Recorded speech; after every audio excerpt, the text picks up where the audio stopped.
El 12 de diciembre de 1937, la cañonera USS Panay de la Marina de navegaba por el río Yangtze. El Panay era un barco de fondo plano construido en Shanghái específicamente para operar en el Gran Río, que con más de 3.000 millas de largo es el más largo de Asia y se extiende profundamente en China. Tanto Gran Bretaña como los Estados Unidos habían invertido fuertemente en China durante muchos años, explotando sus recursos, incluyendo su mayor recurso de todos, su gente trabajadora y empleada de manera económica. Numerosas ciudades en China, como la capital Nankín, contaban con distritos extranjeros diseñados al estilo de los suburbios de Washington o Londres. El Panay era uno de los varios barcos empleados por las potencias occidentales que operaban en Asia para proteger sus intereses en la región cada vez más desestabilizada. No obstante, China no era un país unido, atrapado en una larga lucha de poder ideológica. El Panay ha estado desde 1927 en la lucha entre el gobierno y el Partido Comunista de China. Japón también ocupó partes del país, pero buscó aprovechar la guerra civil para ganar aún más territorio en Manchuria, parte del sureste de China. En 1931, Japón orquestó un ataque terrorista contra su propia línea ferroviaria. Esto precedió a una invasión resultando en la entrega de Manchuria por China a Japón, pero los enfrentamientos prosiguieron hasta verano de 1937. Cuando Japón finalmente lanzó una invasión a gran escala, se llevaron a cabo actos de brutalidad casi medievales contra el pueblo chino por parte de los japoneses, con saqueos, violaciones y asesinatos masivos no solo siendo comunes, sino que en realidad fueron alentados por el liderazgo japonés. En un incidente impactante, 2 oficiales japoneses realizaron una competencia para ver quién podía decapitar a 100 personas con una espada samurái más rápido, y el incidente fue muy publicitado en Japón. Se recuerda como la masacre de Nankín. Ante los sucesos en China, Gran Bretaña y Estados Unidos enviaron sus marinas al Yangtze para proteger a sus ciudadanos y propiedades, pero con la instrucción de mantenerse neutrales en los combates terrestres. Para diciembre de 1937, los japoneses estaban acercándose a Nankín mismo, donde vivían y trabajaban un gran número de estadounidenses, por lo que se instruyó al USS Panay para que comenzara a evacuarlos el 11 de diciembre. Los cielos repletos de aviones de guerra japoneses obligaron a los estadounidenses a decorar su barco con grandes banderas de Estados Unidos para diferenciarlos de los chinos. La mañana siguiente, el HMS Lady Bird británico fue atacado por fuerzas japonesas, pero escapó sin grandes daños. Más tarde, el USS Panay se encontró atrayendo la atención no deseada de 12 aviones japoneses y luego de un cañonero japonés. A pesar de las grandes banderas estadounidenses, los aviones japoneses atacaron a los cañoneros estadounidenses y a 3 petroleros cercanos con bombas y fuego de ametralladora.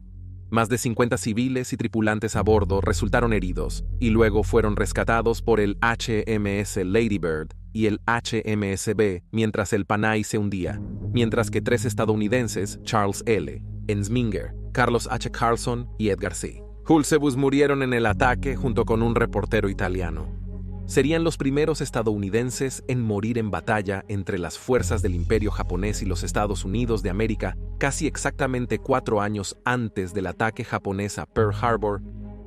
En la segunda parte de nuestro especial, en 2 partes sobre la Segunda Guerra Mundial, vamos a examinar cómo la entrada de los Estados Unidos en la guerra cambió su curso para siempre, y cómo los aliados finalmente cambiaron la marea sobre las potencias del eje. El episodio de hoy está patrocinado por History Hit, un recurso invaluable para cualquiera que quiera aprender sobre el pasado. Disfruta de cientos de horas de documentales de historia originales, dirigidos por expertos sobre los eventos que dieron forma a nuestro mundo, que puedes ver en cualquier lugar, en cualquier momento, en cualquiera de tus dispositivos. Lo mejor de todo, obtienes 2 programas exclusivos nuevos y 19 episodios de podcast nuevos cada semana, que incluyen el podcast de historia líder en el mundo, History Hit de Dan Snow. Siempre podrás encontrar algo interesante para ver y aprender sobre los conflictos que han cambiado la forma de la historia. Todos los documentales, podcasts y artículos son traídos directamente a ti por historiadores expertos como Dan Snow, la profesora Susanna Liscombe, Dan Jones y más. Así que sabes que estás obteniendo una verdadera visión del pasado. Recientemente nos topamos con Warbirds de la Segunda Guerra Mundial, donde Mateo McLaughlin tuvo la oportunidad de acercarse y conocer personalmente algunos de los aviones que sobrevivieron a la Segunda Guerra Mundial. Podemos seguirlo mientras es guiado por Chris Hendricks, un historiador del Museo de la RAF, para mirar algunos de los aviones más emblemáticos jamás despegados. Todos sabemos que los aviones se utilizaron durante la guerra, pero no nos damos cuenta de cuánto cambiaron estas máquinas el curso de la historia. Estos estaban a la vanguardia de la tecnología, y es fascinante obtener una visión de lo importante que era tomar el aire.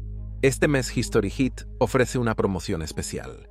Usa el código Black Friday para un 50% de descuento en tus primeros 6 meses.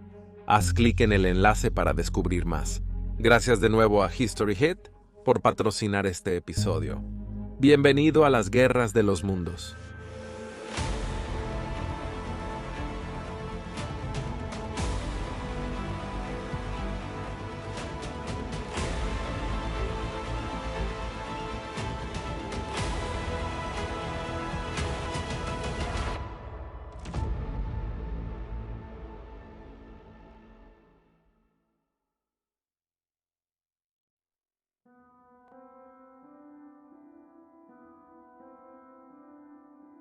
El camino de Japón hacia la guerra con los aliados puede tener sus raíces en dos categorías principales: el auge del nacionalismo japonés y el creciente resentimiento del imperialismo europeo en Asia. Gran Bretaña, Francia, Alemania, Rusia y los Países Bajos habían tomado tierras en Asia a medida que sus imperios crecían, o forzaron a países como China a someterse a ellos, ya sea por medios económicos o en el terreno. El camino de Japón hacia la guerra con los aliados puede tener sus raíces en dos categorías principales, a menudo a través de la fuerza. La Declaración de Independencia de América también vio a América expandiendo su influencia y territorio hacia Asia y el Pacífico. Para el amanecer del siglo XX, Japón estaba en ascenso como una potencia económica y militar y apoyó a Gran Bretaña y Francia durante la Primera Guerra Mundial, enviando tropas para ayudar a expulsar a los alemanes de sus posesiones en China. Los japoneses también lucharon varios conflictos con la Rusia imperial y la Unión Soviética, que la sucedió tras la Guerra de Octubre de 1917. Octubre 1917. Japón peleó varios conflictos con Rusia imperial, incluyendo una victoria decisiva en la Batalla de Tsushima en 1905, sorprendiendo al mundo occidental. No obstante, Japón carecía de recursos estratégicos como metales y dependía de las importaciones. El auge del nacionalismo japonés post-Primera Guerra Mundial condujo a Japón a verse como guardianes del ámbito asiático. Los japoneses combatieron una serie de conflictos contra el imperialismo europeo o americano. Pero aunque esto pueda parecer algo noble, la verdad era todo menos eso. El hecho era que la intención última de Japón no era liberar a Asia de las potencias occidentales, sino más bien reemplazarlas como la potencia imperial dominante. Pero sabían que el momento de atacar aún no había llegado, y así comenzaron un extenso programa de rearme que incluiría una gran marina equipada con portaaviones, cuya operación estaba fuertemente influenciada por ingenieros británicos contratados en Londres. Para alimentar programas tan ambiciosos, los japoneses necesitaban recursos del propio continente asiático, y comenzaron a buscar en China y Corea la respuesta. Japón había recibido efectivamente el control sobre Corea en 1910 a través de un tratado controvertido, y había comenzado a asimilar a su gente en su cultura poco después. A pesar de su gran tamaño y población en comparación con Japón, China estaba profundamente dividida durante la Guerra Civil China del siglo XIX. Solo los japoneses lograron controlar el país en los años 30 entre el Kuomintang nacionalista y el Partido Comunista de China. Al igual que las potencias imperiales occidentales, Japón había invertido dinero, personas y recursos en China para obtener una posición económica en Manchuria, pero esto no fue suficiente para satisfacer al liderazgo militar japonés. Por lo tanto, el 18 de septiembre de 1931, un oficial del ejército japonés detonó un explosivo cerca de una línea de ferrocarril utilizada por japoneses que vivían en el país. Los japoneses no lograron controlar la débil explosión. La explosión, tan débil que los japoneses no la pudieron controlar, dejó la línea de ferrocarril prácticamente intacta. Sin embargo, atribuyeron el acto a disidentes chinos antijaponeses y lo usaron como excusa para invadir Manchuria. Preocupada por la guerra civil y los restos del caudillismo, China recurrió a la Liga de Naciones en busca de ayuda, quien descubrió el engaño japonés respecto al bombardeo y exigió que Japón retirara sus tropas. Japón abandonó la Liga de Naciones, y conservó su ocupación en Manchuria durante el siglo XIX. Los japoneses no pudieron controlar Manchuria. Los japoneses no pudieron controlar Manchuria durante la década de 1930. Manchuria no sería devuelta a los chinos hasta el final de la Segunda Guerra Mundial, razón por la cual los historiadores chinos argumentaron que la guerra comenzó en 1931 y no en 1939. El alcance del nacionalismo japonés se materializó en la fortaleza Shongma donde, a partir de 1936, un médico japonés llamado Shiro Ishii comenzó una serie de espantosos experimentos médicos en seres humanos para desarrollar armas biológicas y químicas para el ejército japonés. Con más de una década en el ejército, tras inspirarse en investigaciones europeas, convenció al emperador japonés de aprobar la investigación de Japón. Creía que esto permitiría a Japón eliminar rápidamente a muchas fuerzas enemigas, algo crucial si planeaban enfrentar a los superiores numéricamente chinos o a la Unión Soviética. Cuando la fortaleza fue atacada por combatientes de la resistencia un año después, trasladó su operación a Pingfan, donde se estableció la ahora notoria Unidad 731. Miles de civiles chinos y luego prisioneros de guerra aliados fueron utilizados en sus pesadillescos experimentos médicos para ayudar a desarrollar armas biológicas y químicas, así como para llevar a cabo cirugías experimentales, a menudo sin anestesia, por temor a corromper los datos. La Unidad 731 también probó sus armas biológicas contra la población china. Hombres, mujeres, niños, animales e incluso recién nacidos fueron utilizados por el equipo de Shiro Ishii para llevar a cabo su investigación. A lo largo de la década de 1930, las tropas japonesas en Manchuria libraron una serie de escaramuzas aisladas con las tropas chinas, culminando en una guerra a gran escala que estalló nuevamente el 7 de julio de 1937. Después de años de luchar entre sí, los dos bandos de la guerra civil china, el Kuomintang y los comunistas, declararon un alto al fuego y se unieron contra los japoneses, quienes tomaron la ciudad capital del Kuomintang, Nanking, en diciembre de 1937. La brutalidad de las fuerzas japonesas contra los chinos junto con el buque estadounidense USS Panay y los delegados de EE-UU en Nanking volvieron a Estados Unidos firmemente contra Japón. Pero el presidente de los EE-UU, Franklin Roosevelt, creía que era más probable que los EE-UU se involucraran en una guerra en Europa que en el lejano Oriente. Así, aunque autorizó pagos en efectivo a los chinos para su guerra contra los japoneses y permitió que pilotos estadounidenses lucharan en la Fuerza Aérea China en las reconocidas unidades de los Tigres Voladores, se mantuvo enfocado en prepararse para enfrentar a Hitler. Las fuerzas militares de los EE-UU y Japón continuaron su expansión en China y el sudeste asiático, pero bajo la presión continua de sus comandantes militares, Roosevelt autorizó restricciones cada vez más duras sobre el comercio con Japón, en un esfuerzo por castigarlos por sus acciones en China, comenzando en 1938. Los propios japoneses también veían la guerra con América como poco probable en ese momento, y estaban más preocupados por otro conflicto que estallara con la Unión Soviética al norte de sus conquistas en Manchuria. Pero el estadounidense, los embargos afectaron y alarmaron al liderazgo japonés. Sin embargo, en septiembre de 1940, una semana antes de que Japón se uniera al pacto tripartito con Alemania e Italia, las tropas japonesas entraron en la Indochina francesa, ahora Vietnam, escalando lo que los Estados Unidos y el Reino Unido veían como una creciente crisis en Asia. Al principio los japoneses solo usaban Indochina como base para las tropas en caso de una guerra con la Unión Soviética, pero cuando Hitler invadió la Unión Soviética en 1941, Japón ocupó el resto del país y continuaría haciéndolo hasta 1945.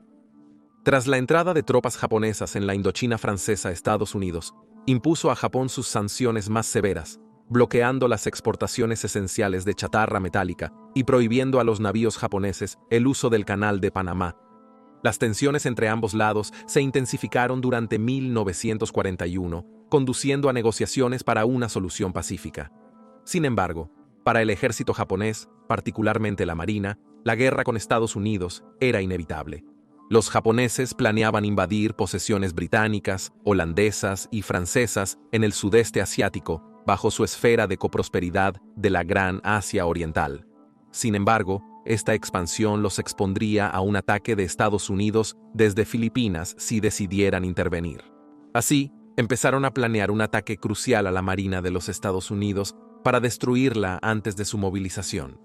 En 1935 tuvo que retirarse de la Marina de los Estados Unidos. En 1940 los japoneses planeaban atacar Hawái y Filipinas. Para abril de 1941, los japoneses comenzaron a entrenar para un ataque a la base naval de los Estados Unidos en Pearl Harbor, en lo que habían denominado Operación Z, que fue la idea original del brillante almirante Isoroku Yamamoto. Los pilotos se prepararon para atacar Pearl Harbor con torpedos aéreos, pero enfrentaron dificultades, ya que estos tienden a sumergirse más allá de las aguas poco profundas del puerto, después de ser lanzados en la base naval de Estados Unidos. Los japoneses idearon una astuta solución: aletas de madera que obligaban al torpedo a subir inmediatamente después de golpear el agua. El 26 de noviembre de 1941, la flota japonesa zarpó hacia Hawái bajo un estricto silencio radial. En ese momento, tanto los Estados Unidos como Washington aún estaban negociando, pero el gobierno de Roosevelt ya había comenzado a exigir que Japón se retirara completamente de China, algo totalmente impensable para el liderazgo japonés. Obligada a retirarse por la Marina de EEU, la flota japonesa, compuesta por 6 portaaviones con 359 cazas y bombarderos, era en ese momento la fuerza de aviación naval más poderosa de la historia. El 1 de diciembre, Yamamoto fue informado de que la guerra con los holandeses, los EEU y el Reino Unido había sido autorizada por el liderazgo japonés, pero si parecía que ambos lados estaban a punto de llegar a una solución amistosa antes del 7 de diciembre, entonces estaba autorizado para retirar la flota y cancelar el ataque. Dotado de inteligencia. Gracias a datos de la Marina de los Estados Unidos, Yamamoto logró retirar la flota y detener el ataque. Un espía japonés a bordo de un avión turístico tomó fotos de Pearl Harbor. Yamamoto finalizó preparativos el 6 de diciembre y, al no haber indicios de solución pacífica, al día siguiente los aviones despegaron desde los portaaviones. El ataque aéreo fue precedido por un grupo de submarinos enanos japoneses que intentaron infiltrarse en el puerto, pero uno de ellos fue atacado y hundido por el destructor USS Ward, que disparó los primeros tiros americanos del Teatro del Pacífico de la Segunda Guerra Mundial. Esto debería haber alertado a los estadounidenses de un ataque, pero la información no llegó a tiempo al almirantazgo de los Estados Unidos. Mientras tanto, una estación de radar estadounidense detectó la formación de aviones japoneses, pero se le dijo que era un vuelo de B-17 que llegaba desde el continente de los EEU, por lo que no se tomó ninguna acción. En Pearl Harbor, los marineros se estaban despertando y preparándose para un domingo rutinario, con bandas navales tocando canciones. Todo el tiempo, el cielo comenzó a llenarse de aviones. Los estadounidenses fueron tomados completamente por sorpresa y las bandas seguían tocando cuando las primeras bombas y torpedos impactaron. Durante el curso del ataque, los japoneses dañaron o hundieron 8 acorazados estadounidenses, 3 cruceros, 3 destructores, un barco de entrenamiento antiaéreo y un barco de minas. Varios aeródromos militares de EEU cercanos también sufrieron ataques aéreos. Las aeronaves basadas allí se habían agrupado en el suelo, lo que facilitaba su protección contra posibles sabotajes, pero todo lo que esto hizo fue aumentar el daño causado por las bombas al caer entre ellas. En total, los EEU perdieron 2.403 miembros del servicio durante el ataque, mientras que más de 1.000 resultaron gravemente heridos. El daño podría haber sido mayor si Yamamoto no hubiera decidido cancelar un ataque de seguimiento porque habían perdido el elemento de sorpresa. Los japoneses perdieron 29 aviones y 5 submarinos enanos que intentaron participar en el ataque. Murieron 64 japoneses. El oficial de la Marina japonesa, Kazuo Sakamaki, fue capturado por los estadounidenses tras quedar varado su submarino, convirtiéndose en el primer prisionero de guerra japonés. Sin embargo, crucialmente y casi puramente por casualidad, los portaaviones de la Marina de los Estados Unidos no estaban presentes en el puerto y, por lo tanto, sobrevivieron ilesos. El presidente Roosevelt se reunió con el Congreso de EEU al día siguiente para solicitar una votación sobre la declaración de guerra a Japón.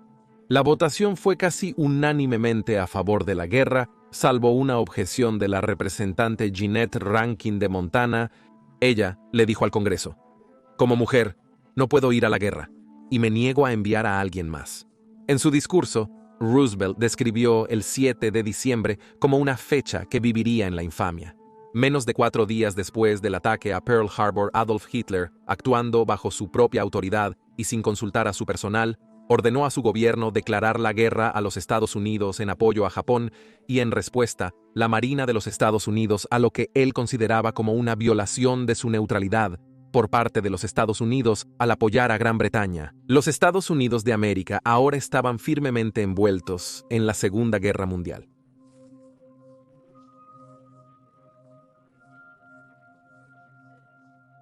El almirante Yamamoto predijo que después del inicio de las hostilidades con los Estados Unidos, Japón tendría 6 meses para derrotar decisivamente a los Estados Unidos en el Pacífico, hasta tal punto que Washington tendría que pedir la paz. Pocos en Japón realmente creían que una invasión del territorio continental de los Estados Unidos era una posibilidad, dado lo sobreextendido que ya estaba Japón en su guerra, que estaba dirigida principalmente a los territorios del Imperio Británico y Holandés, siendo el Gran Premio Australia misma. La razón por la que dio 6 meses fue porque eso era lo que él predijo que tomaría para que el poderoso complejo industrial de los Estados Unidos se preparara completamente para la guerra, después de lo cual Japón no podría esperar igualar. Por lo tanto, los japoneses no perdieron mucho tiempo y comenzaron su propia forma de blitzkrieg en el este. En las 24 horas siguientes al ataque a Pearl Harbor, las tropas japonesas agredieron a las fuerzas británicas en Malaya y Hong Kong y a las estadounidenses en Filipinas. El 10 de diciembre, los cruceros británicos HMS Príncipe de Gales y HMS Repulse zarparon para atacar a Japón, pero fueron hundidos por aviones japoneses. Este ataque finalmente convenció a las marinas del mundo de que los aviones estaban desplazando a los buques de superficie como el arma más poderosa de la guerra naval. La batalla por las Filipinas vio a algunos de los soldados más experimentados de Japón enfrentarse a un grupo de defensores numéricamente superior pero variado, que iba desde las fuerzas regulares de los EE-UU hasta oficiales de policía y voluntarios. Los japoneses los superaron rápidamente, a pesar de una valiente defensa, pero los focos de resistencia estadounidense continuarían en la península de Bután hasta mayo del año siguiente, momento en el que estos hombres se habían hecho famosos como los bastardos luchadores de Bután. Finalmente derrotados, los luchadores estadounidenses y filipinos se encontraron enfrentando el horror de la Marcha de la Muerte de Bután, que vio a casi 80,000 hombres agotados y heridos marchar 70 millas hacia el cautiverio. Si alguno se debilitaba hasta no poder caminar, era apuñalado por sus captores y abandonado a su suerte. Hong Kong cayó el día de Navidad de 1941. Como en China, la población halló el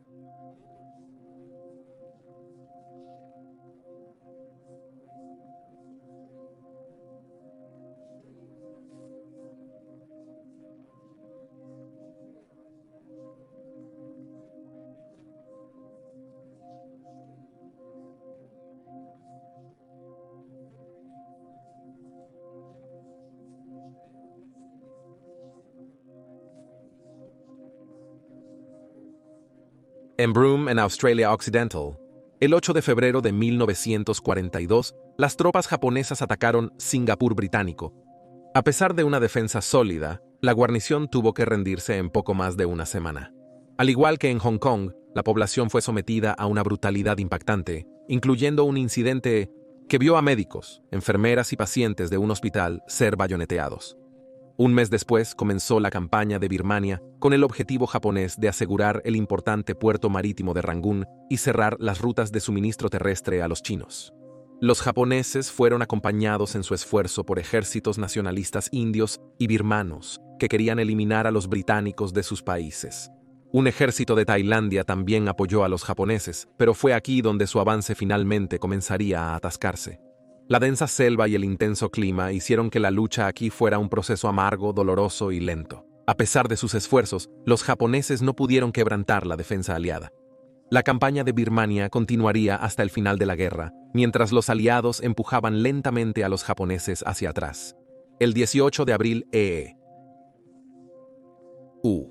realizó una audaz incursión contra las islas japonesas principales, lanzando una fuerza de bombarderos B-25 Mitchell de su fuerza aérea desde el portaaviones USS Hornet.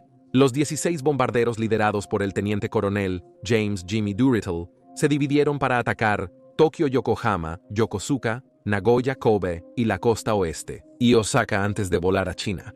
La incursión logró muy poco en términos de importancia estratégica, pero en un momento en que los japoneses parecían imparables en el Pacífico, hizo que la moral de los EE-U se disparara. En el mar, la Marina de los Estados Unidos estaba movilizando rápidamente sus fuerzas para detener el avance japonés hacia la costa oeste de América, lo que resultó en un enfrentamiento entre los buques americanos y japoneses en la Batalla del Mar del Coral el 4 de mayo de 1942.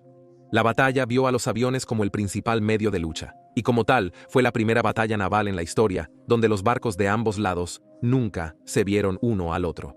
Los estadounidenses sufrieron bajas significativas, incluyendo la pérdida de un portaaviones vital, el USS Lexington, pero lograron detener momentáneamente el avance japonés y, quizás lo más significativo, dañaron 2 portaaviones japoneses que se vieron obligados a regresar a casa para reparaciones. El 3 de junio, una pequeña fuerza japonesa invadió las islas de Attu y Kiska en la costa de Japón. La marina de EE-UU tuvo que regresar para reparaciones y proporcionar una base en la costa de Alaska para dificultar el envío de aliados a la Unión Soviética y China.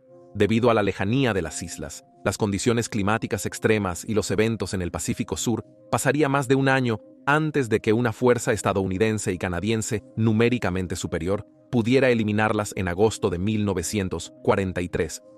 La retirada de 2 portaaviones tras la batalla del Mar del Coral fue relevante cuando el 4 de junio de 1942 las fuerzas navales de EE-UU y Japón se volvieron a encontrar en la costa japonesa. La marina de EE-UU tuvo que combatir de nuevo en la batalla de la isla Midway. Midway era crucial para ambos bandos antes de una posible invasión japonesa a Hawái, por lo que desplegaron la mayoría de sus fuerzas de portaaviones. Los japoneses tenían 4 portaaviones, en lugar de los 6 que deberían haber tenido, si no hubiera sido por el daño sufrido en la batalla anterior. Los estadounidenses solo tenían 3 y las subsiguientes batallas aéreas resultaron en algunos de los combates aéreos más intensos de la historia. Los estadounidenses atacaron a los japoneses con bombarderos de torpedos, resistiendo el intenso fuego defensivo japonés. Desde lo alto, los bombarderos en picado estadounidenses encontraron los portaaviones japoneses y atacaron casi sin oposición. Las cubiertas de madera de los portaaviones, llenas de municiones y combustible de aviación, incrementaron enormemente el efecto de las bombas al detonar. Los japoneses perderían los 4 portaaviones en la batalla, algo de lo que nunca se recuperarían, mientras que los estadounidenses solo perdieron un portaaviones, el United States Ship United States of America. Los japoneses finalmente se detuvieron y ahora comenzó la lenta campaña de salto de isla en isla para empujarlos de regreso a Japón, comenzando en agosto con una ofensiva estadounidense contra la isla de Guadalcanal. Se comprobó que Yamamoto estaba en lo correcto.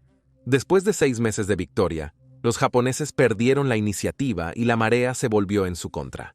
No viviría para ver la derrota final de Japón, pero fue asesinado cuando su avión de transporte personal fue derribado por cazas americanos el 18 de abril. Al igual que Rommel, su memoria es tan respetada en los países aliados como en el suyo propio.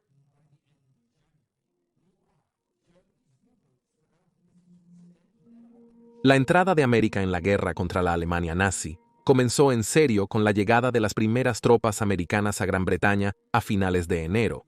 Mientras tanto, los submarinos alemanes ahora tenían permiso para extender sus operaciones hasta la costa estadounidense con el fin de atacar a los convoyes cuando salían del puerto. Pero los Estados Unidos no lo lograron. Ahora, los comandantes de submarinos enfrentaban a los buques de guerra americanos, británicos y canadienses que los perseguían. A pesar de esto, los submarinos continuaron infligiendo pérdidas dolorosas a los aliados. 1942 inició con 2 hechos notables en la historia humana. El primero ocurrió el 1 de enero cuando 26 naciones, excluyendo a cualquiera de las potencias del eje, firmaron la Carta de las Naciones Unidas. La Organización de las Naciones Unidas debía reemplazar a la fallida Liga de Naciones y tenía un mayor grado de autoridad para intervenir en el escenario mundial en el futuro. El segundo sucedió 3 semanas después, pero fue mucho más oscuro. El 20 de enero, figuras clave del partido nazi se reunieron en la conferencia 1C, presidida por Reinhard Heydrich, para discutir la implementación de la solución final contra los judíos y otros indeseables en las tierras controladas por los nazis. Esto ayudó a establecer la política para erradicar grandes cantidades de personas rápidamente, utilizando gas. Heydrich sería asesinado antes de que las brutales ambiciones del Tercer Reich llegaran a plena fruición, ya que fue asesinado en un ataque orquestado por los británicos por luchadores por la libertad checos 5 meses después, apenas días antes de que comenzara el gaseo en Auschwitz. En el frente oriental, los alemanes y sus aliados del eje se preparaban para una nueva ofensiva de verano contra la Unión Soviética que aún se estaba recuperando de los contratiempos que había encontrado en las batallas iniciales. En Leningrado, el ejército alemán estaba sitiando la ciudad, cuya población se negaba obstinadamente a rendirse. En mayo, los alemanes lanzaron una ofensiva finalmente exitosa en Crimea, en Ucrania, y luego en junio sitiaron Sebastopol, que resistió hasta el 3 de julio. Los alemanes luego avanzaron hacia una ciudad en el borde del río Volga, cuyo nombre se volvería sinónimo de la brutal naturaleza del frente oriental Stalingrado. Con la ciudad llevando el nombre de su líder, los soviéticos lucharían con uñas y dientes para evitar que la ciudad cayera en manos alemanas, no solo por razones estratégicas, sino también por motivos simbólicos. Entre finales de agosto de 1942 y principios de febrero de 1943, ambos lados lucharon casa por el control de la ciudad ahora en ruinas. En noviembre de 1942, los soviéticos atacaron a las unidades rumanas y húngaras que apoyaban al sexto ejército alemán que luchaba dentro de la ciudad, atrapándolos allí y cortándolos de los suministros. Los intentos de llevar suministros a los alemanes por aire fracasaron, y para febrero, los alemanes habían perdido la batalla en medio de otro duro invierno ruso. Casi 2 millones de soldados y civiles se perderían en la batalla por la ciudad. En Europa Occidental, las fuerzas británicas y canadienses planeaban atacar el puerto francés de Dieppe, siendo el objetivo principal demostrar que un asalto aliado a Francia ocupada era posible. También se pretendía asegurar a Stalin que los aliados occidentales seguían comprometidos con la apertura de otro frente para aliviar a sus propias fuerzas. Lanzada el 19 de agosto, la incursión fue casi un desastre, con casi el 60% de la fuerza muerta, capturada o herida. Sin embargo, aunque no logró alcanzar sus objetivos inmediatos, sí enseñó a los aliados valiosas lecciones sobre asaltos anfibios de tal magnitud que se aplicarían en el futuro.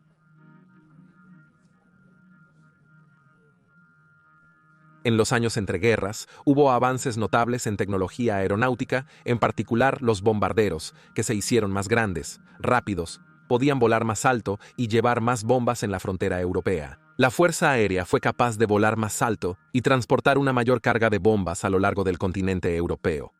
Cuando estalló la guerra, incluso bombarderos de 4 motores más poderosos, como el B-17 Flying Fortress estadounidense y el Avro Lancaster británico, estaban en la mesa de dibujo.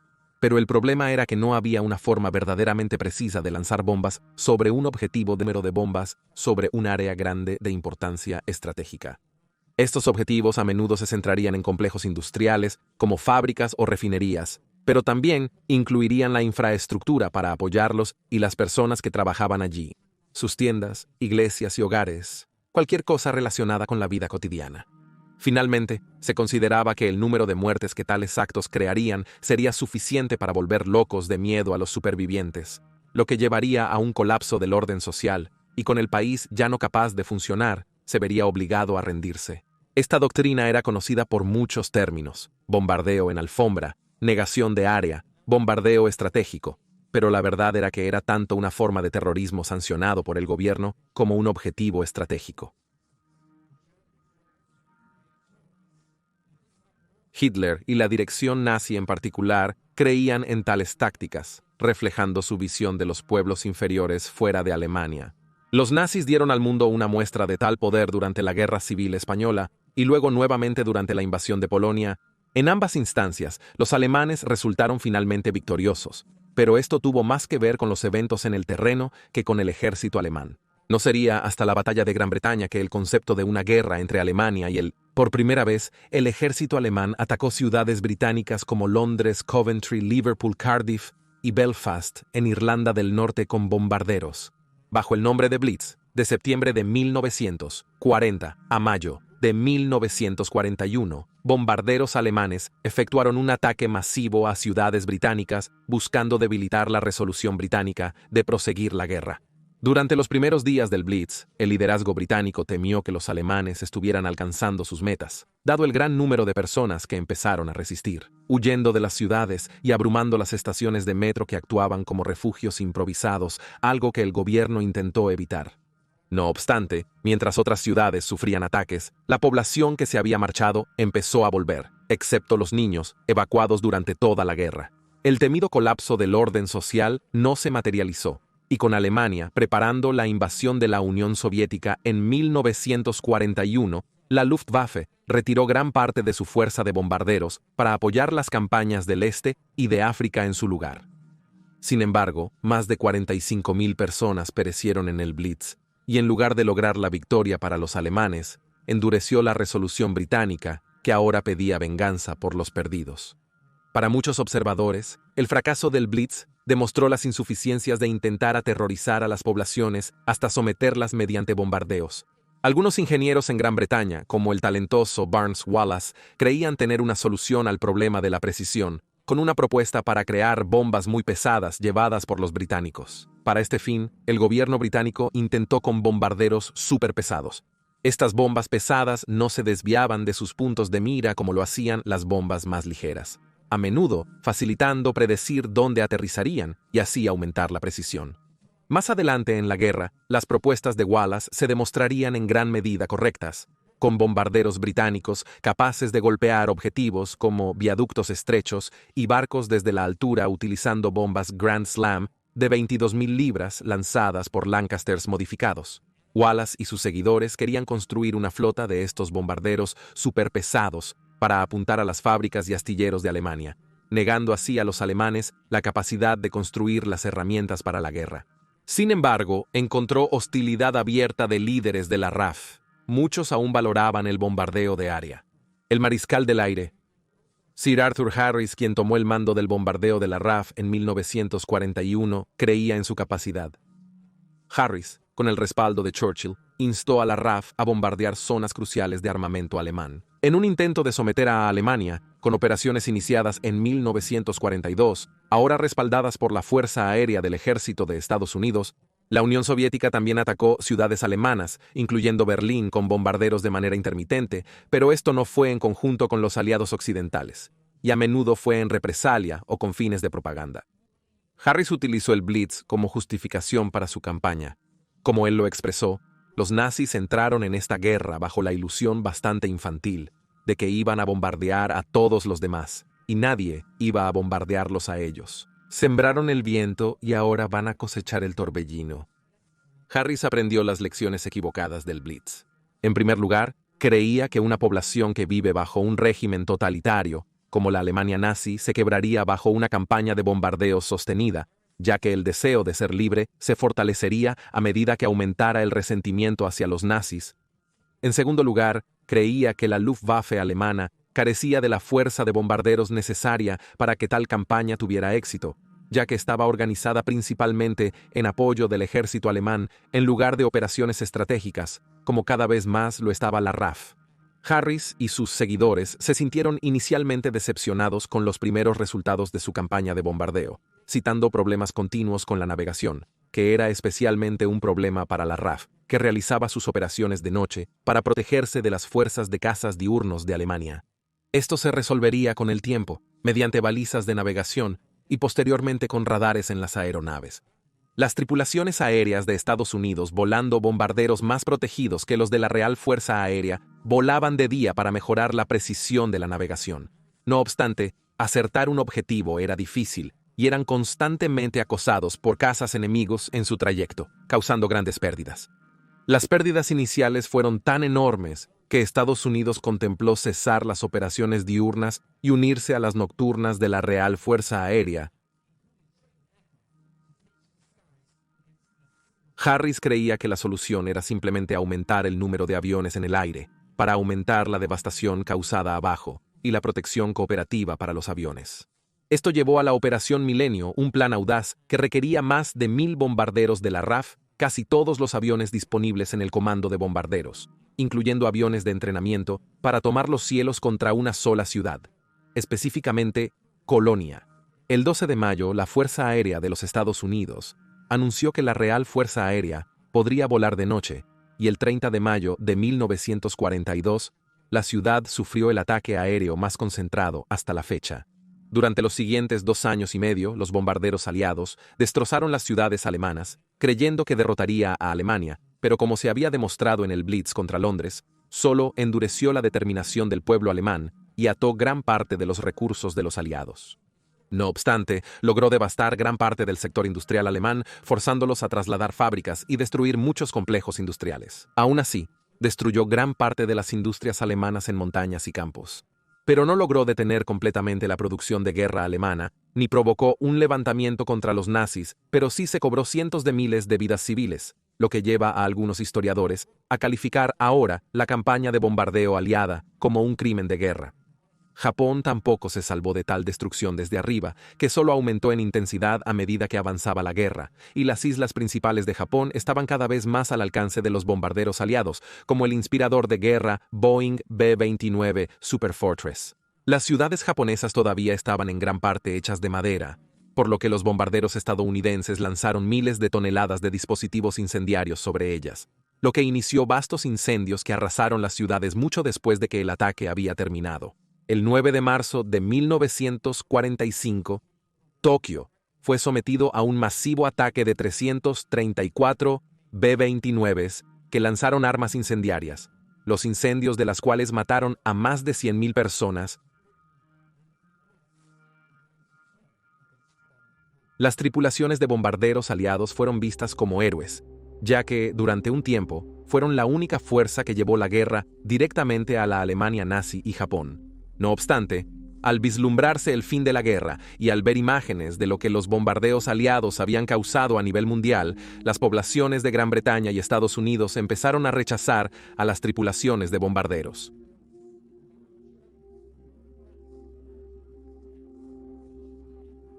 La decisión de Hitler de invadir la Unión Soviética y luego declarar la guerra a los Estados Unidos se tomó mientras el Cuerpo de África de Rommel todavía estaba luchando contra el Octavo Ejército Británico en África, una fuerza que siempre sería conocida como las Ratas del Desierto. Las fuerzas británicas y de la Commonwealth habían comenzado a recibir un gran número de tanques estadounidenses más avanzados, como el M3 Grant y el M4 Sherman, lo que ayudó enormemente a equilibrar la balanza con las fuerzas de tanques de Alemania. Con los EE-UU ahora completamente comprometidos contra la Alemania nazi, Rommel sabía que el tiempo ya no era un lujo que podía permitirse. Debía vencer a los británicos y tomar el norte de África rápido, antes que las tropas estadounidenses desembarcaran. Todo el tiempo enfrentó un problema interminable con los suministros, ya que Hitler centró su atención en la Unión Soviética. Rommel inició 1942, con una ofensiva empujando paulatinamente a los británicos hacia atrás a través de Egipto. Su genio como líder se enfatizó por su habilidad para lograr mucho con muy poco, pero la escasez de combustible siempre fue un dolor de cabeza para él y repetidamente ralentizó su avance hacia el este. El 13 de agosto, las Ratas del Desierto recibieron un nuevo comandante. Su nombre era el mariscal de campo Bernard Montgomery, y al igual que Rommel, tenía una personalidad que igualaba su habilidad táctica. Conocido cariñosamente como Monte por sus hombres y el público, llevaba una boina única con 2 insignias. Se desplazaba en un tanque Met-3 especialmente modificado y mantenía una foto de Rommel en su oficina, para recordarle a su enemigo cada vez que hacía sus planes. Una tradición mantenida por las unidades de tanques americanas y británicas hasta el día de hoy. Para el 31 de agosto de 1942, las fuerzas británicas estaban acorraladas alrededor de El Alamein, donde Rommel hizo lo que creía que sería su empuje final hacia el Nilo. Sin embargo, las bien preparadas defensas británicas hicieron fracasar el ataque, por lo que Rommel intentó rodearlas por el sur, lo que solo hizo que sus fuerzas se quedaran sin combustible y retrocedieran. Finalmente, el 23 de agosto, Monte lanzó su gran contraofensiva desde El Alamein. Comenzó con un increíble bombardeo de 900 cañones de artillería que saturó a los alemanes durante días antes de que los tanques de Monte avanzaran. Después de una serie de batallas amargas y con la ayuda de una RAF revitalizada apoyada por nuevos aviones americanos dominando los cielos sobre el desierto, Rommel comenzó su larga retirada con Monte en su persecución. Mientras Monte perseguía a Rommel de vuelta a Libia, las peores noticias para el general alemán llegaron el 8 de noviembre de 1942, cuando una enorme fuerza de tropas americanas y británicas desembarcó en Marruecos y Argelia, al oeste de Libia, bautizada como Operación Antorcha. Los desembarcos fueron la primera gran operación conjunta americano-británica, y estaban bajo el mando del general estadounidense Dwight D. Eisenhower. Por lo tanto, cuanto más al oeste se retiraba Rommel del ejército de Monte, más cerca estaba del de Eisenhower, que también avanzaba hacia él.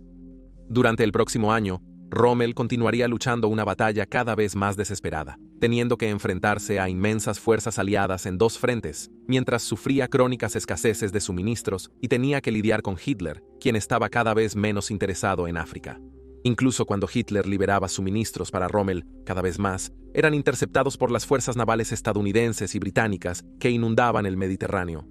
En abril de 1943, ante la inminente derrota en África, Hitler ordenó a Rommel, uno de los generales más valorados del Tercer Reich, regresar a Alemania.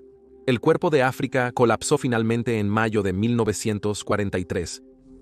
La derrota en el norte de África dejó al sur de Europa ocupada por los nazis y a su aliado Italia expuestos a los bombarderos y barcos aliados, así como también les negaba cada vez más el uso del Mediterráneo.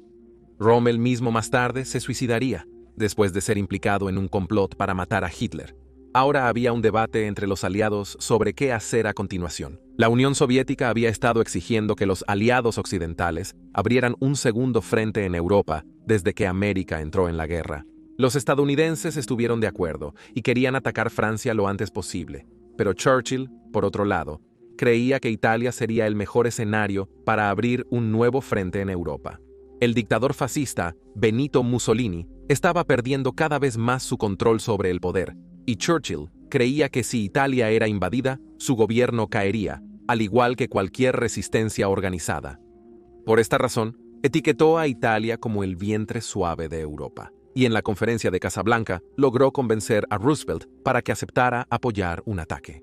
La Operación Husky inició el 9 de julio de 1943 con paracaidistas americanos y británicos y fuerzas anfibias desembarcando en el sur de Sicilia y avanzando al norte. Antes de la invasión, los británicos llevaron a cabo una exitosa operación de desinformación que involucraba el uso del cuerpo de un hombre muerto, vestido con el uniforme de un oficial de los Marines reales, que fue liberado por un submarino cerca de España con planes para una invasión aliada de Grecia en su persona. Los alemanes recuperaron el cuerpo y creyeron que los planes eran genuinos, por lo que centraron sus esfuerzos defensivos en Grecia y no en Sicilia. En menos de un mes, toda la isla estaba bajo el control aliado, lo que permitió que actuara como trampolín para la invasión aliada de la Italia continental, que comenzó el 3 de septiembre. Las fuerzas aliadas desembarcaron primero en Taranto, luego en Calabria y Salerno en Italia, y finalmente se retiraron al final de la guerra. Los aliados no resistieron el asalto y retrocedieron a Ticino. Churchill indicó que Italia estaba en declive, culminando con el derrocamiento de Mussolini el 24 de julio de 1943. El nuevo gobierno italiano comenzó a negociar en secreto un armisticio con los aliados antes de que las tropas aliadas incluso desembarcaran en Italia. El 8 de septiembre se anunció la realización de desembarcos aliados adicionales sin resistencia. Sin embargo, los alemanes se percataron y se posicionaron defensivamente para tomar la isla. Italia se retiró a Ticino el 24 de julio de 1943 enfrentándose a un posible ejército hostil. Esto llevó a una lucha abierta entre los antiguos aliados. Y el 9 de septiembre, el acorazado italiano Roma fue hundido por aviones alemanes, en lo que fue el primer ataque en la historia realizado con misiles antibuque lanzados desde el aire. Las tropas italianas batallaron contra las alemanas en la isla griega de Cefalonia por más de una semana antes de ser vencidas, y miles de prisioneros italianos fueron entonces masacrados por los alemanes. El 12 de septiembre de 1943, Mussolini fue rescatado de la prisión en una audaz incursión de las fuerzas especiales alemanas y volado al norte de Italia, que estaba bajo control alemán. Italia estaba ahora en un estado de facto de guerra civil, con el sur pro-aliado luchando contra el norte pro-nazi, que había sido rebautizado como la República Social Italiana. Cualquier esperanza de atravesar Italia para Navidad de 1943 fueron frustradas cuando los alemanes y sus restantes aliados italianos organizaron una dura defensa a lo largo de la línea de invierno, una serie de 3 líneas defensivas centradas en proteger el monasterio estratégicamente importante de Montecassino. Los aliados lucharían por Montecassino durante más de 4 meses antes de continuar avanzando hacia el norte, hasta el final de 1943. Pero fue un proceso lento y doloroso. Mientras los aliados occidentales progresaban con dificultad en Italia, los soviéticos seguían luchando contra los alemanes, que aún avanzaban por la Unión Soviética. El 5 de julio de 1943, los alemanes iniciaron la batalla de Kursk con la Operación Ciudadela. Esta batalla vio un uso inmenso de fuerzas de tanques por ambos lados, que sigue siendo la batalla de tanques más grande de la historia. Al darse cuenta de que la batalla tendría lugar en el saliente de Kursk, los soviéticos tuvieron tiempo suficiente para preparar sus defensas y por primera vez en la guerra, un avance estratégico alemán fracasó. Las fuerzas soviéticas, revitalizadas y reorganizadas, habían aprendido ya de sus primeros errores y estaban tomando la iniciativa contra los invasores alemanes. Habiendo perdido su impulso en el frente oriental y con las tropas aliadas avanzando a través de Italia, el lazo se estaba apretando alrededor de la Alemania nazi. En el Pacífico, la situación para Japón no era mejor, ya que continuaban su propia retirada hacia sus islas natales, que ahora eran objeto de bombardeos aéreos por los nuevos bombarderos estratégicos B-29 Super Fortress, que volaban desde India y China.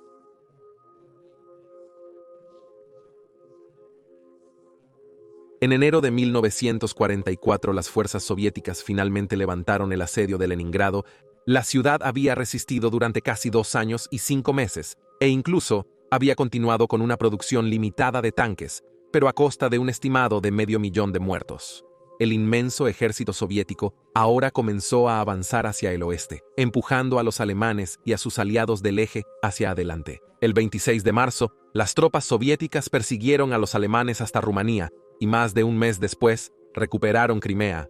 En Italia, comenzó la batalla por el territorio alemán alrededor del monasterio en Montecassino.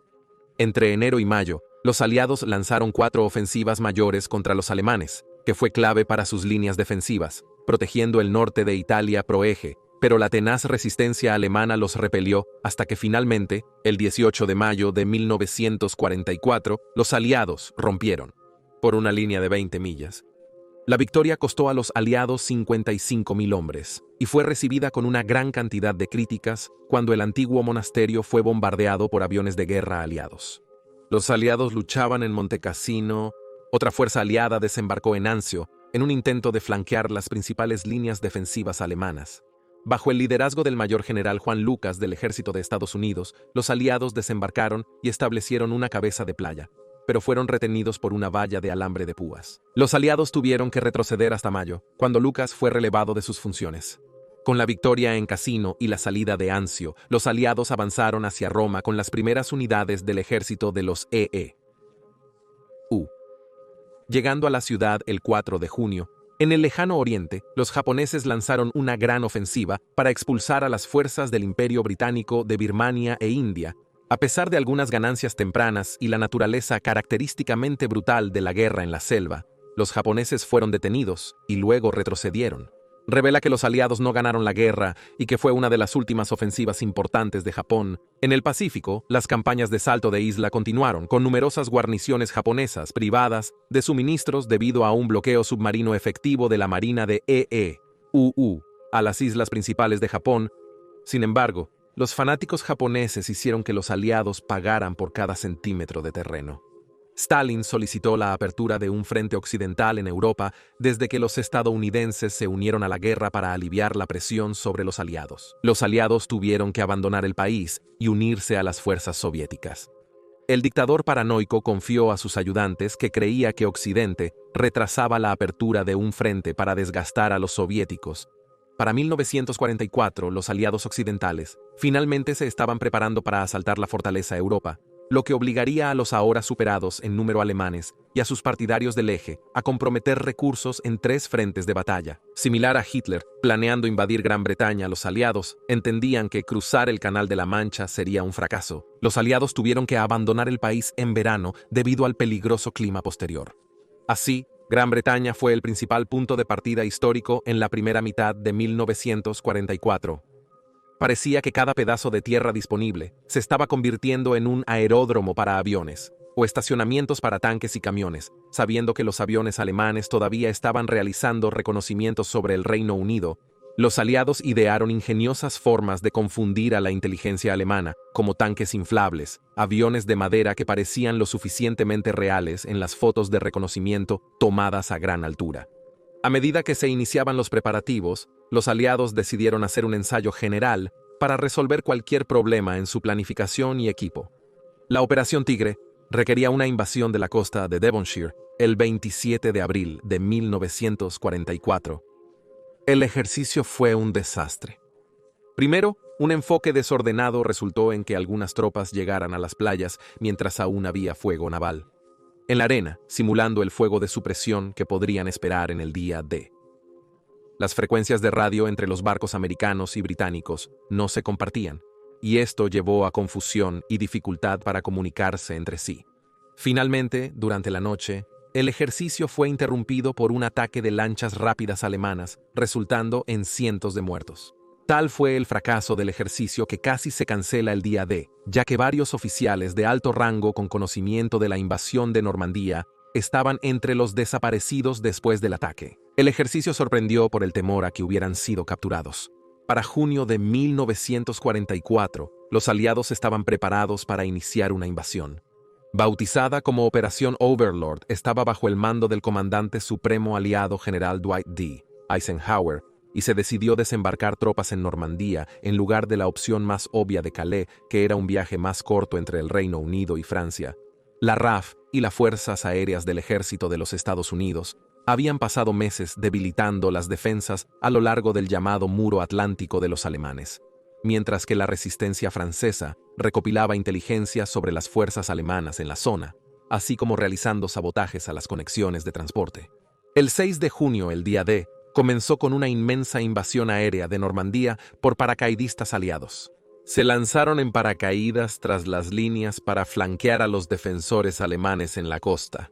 En las primeras horas de la mañana, la principal fuerza anfibia desembarcó en 5 playas, cada una con su propio nombre en clave. Las playas americanas fueron Utah y Omaha. Las playas británicas eran Oro y Espada. La playa canadiense era Juneau. A pesar de los intensos combates y las fuertes bajas, los aliados habían asegurado la cabeza de playa y abierto el frente occidental. Las experiencias previas habían enseñado bien a los aliados cómo llevar a cabo operaciones anfibias, culminando en esto, la invasión de Europa ocupada por los nazis. En 3 frentes completos, los aliados ahora estaban empujando a los alemanes de regreso a la patria. A pesar de la superioridad numérica aliada, los alemanes aún demostraban su notable capacidad tecnológica. Proeza. Una semana después del día D, las primeras bombas voladoras Buno comenzaron a llover sobre Londres. Aunque carecían de la precisión para afectar en gran medida el resultado de la guerra, aterrorizaron el sureste de Inglaterra y distrajeron a los aliados al hacer que se enfocaran en bombardear sus sitios de lanzamiento.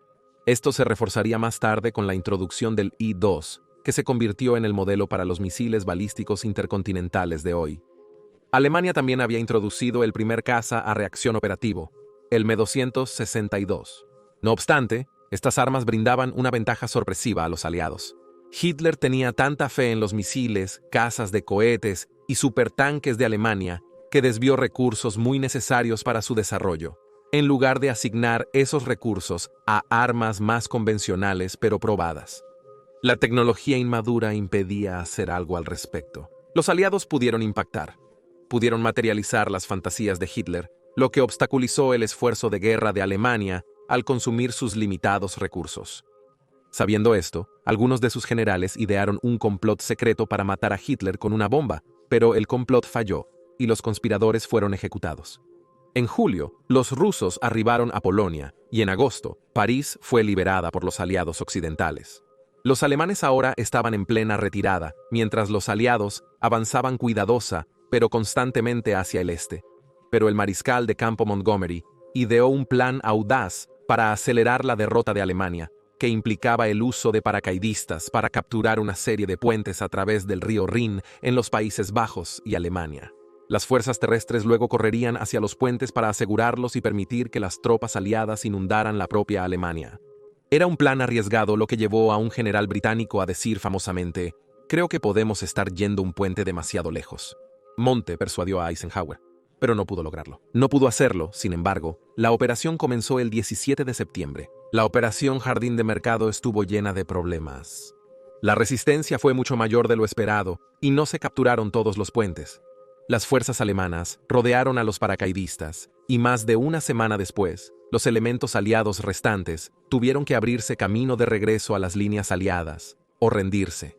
Después de Jardín de Mercado, los aliados volvieron a su lento pero constante avance a través de Europa Occidental, pero los alemanes aún no habían terminado. A medida que el año llegaba a su fin, los alemanes lanzaron un último esfuerzo para romper las líneas aliadas en Europa, con una impresionante ofensiva a través del bosque de las Ardenas en diciembre. Conocida ahora como la Batalla de las Ardenas, su propósito era dividir los ejércitos aliados, dependiendo principalmente de la captura de las reservas de combustible aliado para los 1.200 tanques alemanes en el ataque. La ofensiva tomó completamente desprevenidos a los aliados, quienes se encontraron sin la ayuda del apoyo aéreo debido al mal tiempo. Sin embargo, en enero de 1945 el clima mejoró, permitiendo a los aliados lanzar poderosos ataques aéreos, lo que provocó que los alemanes comenzaran a retroceder hacia sus principales líneas defensivas. Aunque victorioso para el ejército de los Estados Unidos, fue la batalla más sangrienta de la guerra en Europa.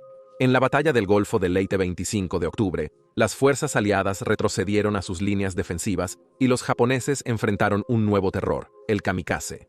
Estos eran aviones volados deliberadamente hacia los barcos, convirtiéndolos esencialmente en misiles tripulados, y algunos almirantes japoneses creían que ahora eran la única forma de cambiar la marea contra las armadas aliadas.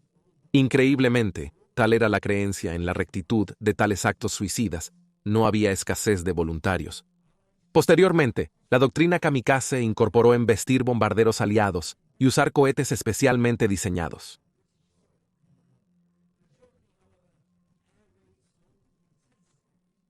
Tras la batalla de las Ardenas, para muchos era evidente que la Alemania nazi estaba casi vencida, solo quedaba eliminar los últimos focos de resistencia. En marzo de 1945, las tropas aliadas comenzaron a cruzar el Rin y poco después, una bomba voladora VA-1 se convirtió en la última bomba que cayó en suelo británico en la guerra. Para Alemania, sin embargo, los bombardeos aéreos solo se intensificaron, con Dresde siendo golpeada por más de 1.300 bombarderos americanos y británicos durante un periodo de 2 días en abril. En ese mismo abril, la última resistencia alemana en el Ruhr fue suprimida, lo que llevó a que se tomaran prisioneros a unos asombrosos 370.000 soldados alemanes. En el frente oriental, las tropas rusas barrieron Polonia y entraron en Alemania Oriental y Austria, tomando Viena el 13 de abril. Durante su avance, miles de alemanes en Polonia quedaron atrapados e intentaron huir por mar a bordo del transatlántico Wilhelm Gustloff. El barco fue torpedeado por un submarino soviético, matando a casi 10.000 soldados y civiles alemanes, convirtiéndolo en el peor desastre marítimo de la historia. A medida que Italia estaba cada vez más bajo el control de los aliados, el antiguo dictador fascista italiano, Benito Mussolini, y su amante fueron asesinados por combatientes comunistas en el norte de Italia el 28 de abril, para cuando Hitler y su propia amante, Eva Braun, se habían refugiado en su propio búnker en Berlín, donde planeaba permanecer hasta el final. Mientras estaba allí, se refugió en su propia mente, en un mundo donde las armas maravillosas en las que creía tanto habían salvado su Reich. Los soviéticos habían llegado a las afueras de Berlín el 16 de abril de 1945, comenzando así el capítulo final de la historia de la Alemania nazi. Por más de 2 semanas, el ejército soviético bombardeó y avanzó a través de los escombros restantes de Berlín en escenas interesantes, aunque no muy alentadoras, similar a las de Stalingrado casi 3 años antes. Cada ciudadano disponible fue presionado para la defensa de la ciudad, con niños tan jóvenes como de 12 años recibiendo uniformes de soldados alemanes muertos para que pudieran continuar la lucha. Una unidad inusual que defendía la ciudad estaba compuesta por un grupo de hombres de las Waffen-SS con insignias de león. Eran prisioneros de guerra británicos que se ofrecieron a cambiar de bando tras confirmarse su pureza genética. La guerra obstaculizó la batalla del ejército soviético por la ciudad. La batalla del ejército soviético por la ciudad se complicó por la indisciplina en sus filas, manifestada en beber, saquear, asesinar y violar en masa. El temor y la locura dominaban en el búnker de Hitler a los últimos líderes alemanes. Finalmente, el propio Hitler no pudo soportarlo más, y el 30 de abril de 1945 se quitó la vida. Había dejado instrucciones a sus guardias para que cremaran su cuerpo, ya que había visto cómo se había tratado el cuerpo de Mussolini, y no quería lo mismo. Con su Führer muerto, Berlín se rindió el 2 de mayo, pero la violación masiva y el saqueo de la población continuaron, con niñas de hasta 8 años siendo violadas en grupo por las fuerzas soviéticas. No era raro que los oficiales soviéticos recorrieran la ciudad en autos, cazando a desafortunadas mujeres que se vieron obligadas a salir de sus hogares destruidos para buscar comida. Ahora, con su capital desaparecida, su líder muerto y el colapso total del país, las unidades militares alemanas restantes acudieron a los aliados para rendirse.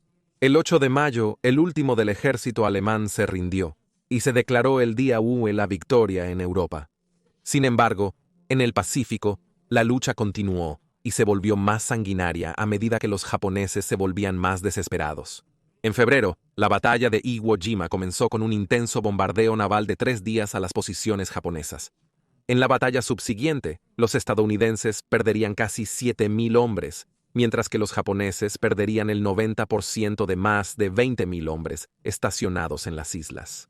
El 1 de abril de 1945, los estadounidenses iniciaron la liberación de las islas Ryukyu, enfocándose en Okinawa. Sería la última de las campañas de salto de isla antes de que los aliados golpearan a Japón mismo. En 3 meses de lucha, los estadounidenses perderían otros 20.000, mientras los japoneses luchaban hasta el amargo final. Incluso su comandante se suicidó en lugar de rendirse. Muchos planificadores militares miraron estas cifras y comenzaron a darse cuenta de que una invasión de las islas natales japonesas iba a ser extraordinariamente costosa en términos de vidas, y probablemente la lucha continuaría durante al menos 2 años más. Tenía que hacerse algo para terminar la guerra rápidamente.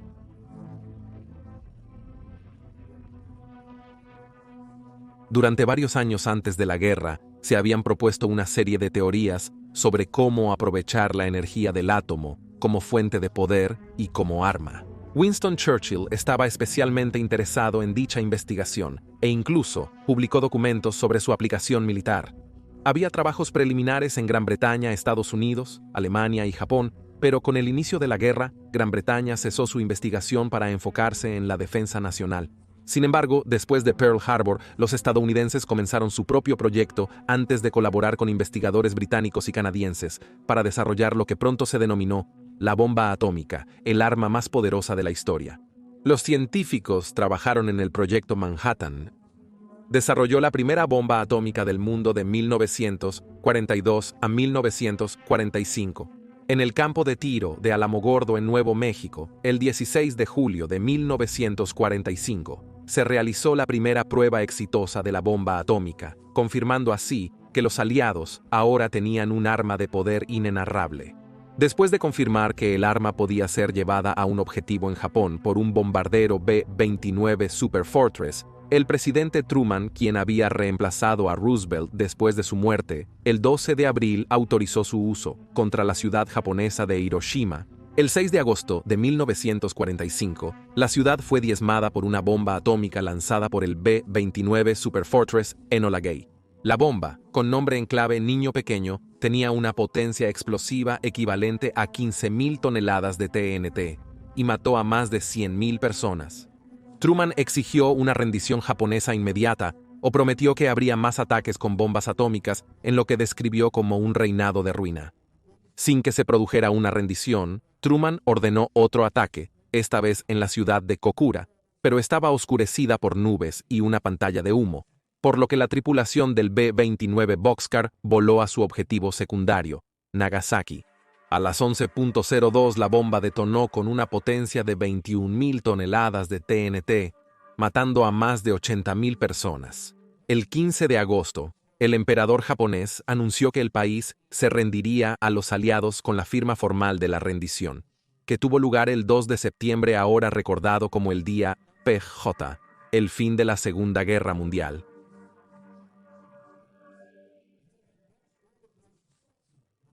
Nunca sabremos exactamente cuántos murieron en la Segunda Guerra Mundial.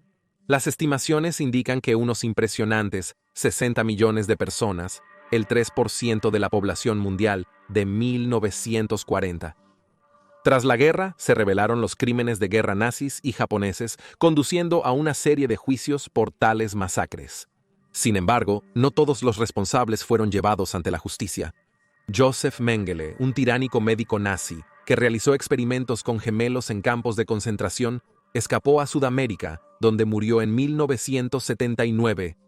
En el este, el doctor Shiro Ishii del Japón negoció las investigaciones de la Unidad 731 con el gobierno de E.U., a cambio de perdones temiendo que caigan en manos soviéticas. Ninguna otra guerra en la historia ha cambiado tan dramáticamente.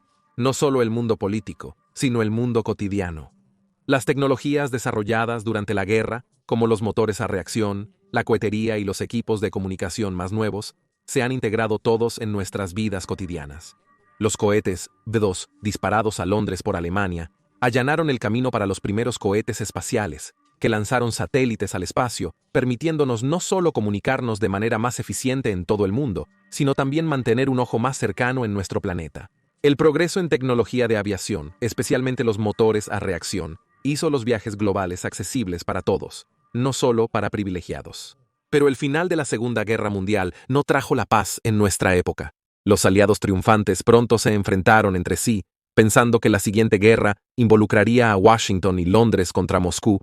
Alemania se dividió entre este y oeste, y este se convirtió en el escenario de la Guerra Fría, un período de la historia donde el legado de la Segunda Guerra Mundial realmente amenazó con aniquilar a la humanidad de una vez por todas.